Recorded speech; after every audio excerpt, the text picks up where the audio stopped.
ladies and gentlemen, boys and girls. I got a quick update here. I pulled the motor out because I didn't do valve springs or anything yet, and I didn't build the trans yet.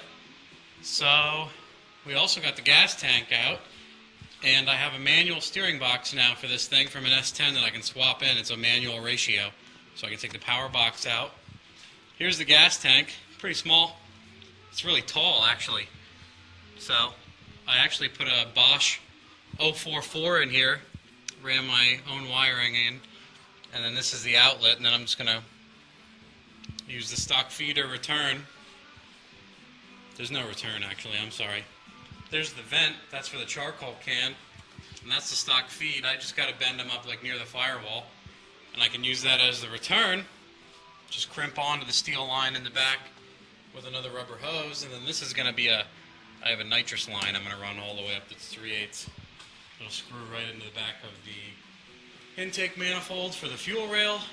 I just put in my pack springs, light springs, just heavier than stock, but by no means anything crazy. And then I got my 4L80E here, and the fucking connector is busted. So I guess I got to get a harness for this guy or rob it out of my friends, because we're not going to do his yet.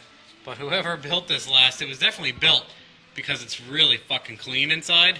And it's just funny because I mean, I'm sure this is brittle after a while, but every fucking connector, every connector is busted, and they were all zip tied on.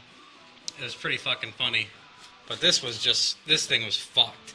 I bet they fucked it up also when they put it together, because it was so loose, it would just walk all over the place. It was pretty crazy. So that's it for now. Got to build the trans and see how fast I can get a wiring harness. Otherwise I'll pull it out of that 4L80 or something else. And then once the 4L80 is built, it gets bolted on the motor, everything gets dropped back in. My turbo kit over here looks like shit. That all goes in. And then we get pretty much into the home stretch, and I do some wiring and firing. And that's it for now.